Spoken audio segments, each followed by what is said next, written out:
Raimov Temurbek o'zimiz Xorazm viloyati Shovot tumanidan bizga Rossiyadagi zapreti bor ekan. Popon 127 federalniy zakon 114, ya'ni Facebook tarafdan qo'yilgan. Ya'ni Facebookni taqiqlangan zonasidan kirib bergan ekanlar. Kelishdimi? Gelişdi. Ishqilib, shopir bilmay kirib qo'ygan, bolaga shtraf yozgan 700 rubldan. Shu shtraflarni to'lamagan. Xudo xolasa, qachon kelamiz? 18-noyabr. 20-dekabrda ishi hal bo'ldi. 1 oy 2 kun deganda zapretlar xudo xolasa bekor bo'ldi. Yana endi bazadan to'liq o'chib ketish uchun 15-20 kun vaqt ketadi. Xudo xolasa qabul qilib olasiz. Rahmat. Rossiyaga bemalol borasiz. Rossiya borgandan keyin bizga video tashab berasiz. Qachon borasiz endi Rossiyaga? Fevral, mart oylarida. Fevral, mart oylarida. Xudo xolasa borgandan keyin yana borasiz. Petra, Sankt-Peterburg. Video tashab berasiz. Bir o'zingiz fikrlaringizni aytsangiz. Gelaverasizlar, ishonchli, tez harakat berdilar ishimni. Aniq bo'ldimi aka? Aniq. Rahmat sizlarga. Bo'ladi. Rozimisiz bizdan? Rozi. Bo'ldi.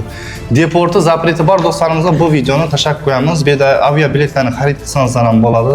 Gossuslik ishlangiz bo'lsa, registratsiyadan o'tirish kerak bo'lsa, uni ham qilib beramiz. Bu yerga kelsangiz, Rossiyadagi deport zapretlaringizni faqat Rossiya aniq tekshirtirib beramiz. Moskvada ishonchli advokatlarimiz bor.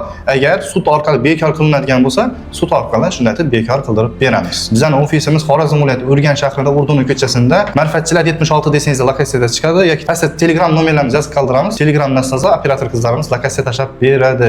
Al-Kuvayt degan binoda joylashgan, hurmatli obunachilar, Urdun ko'chasida.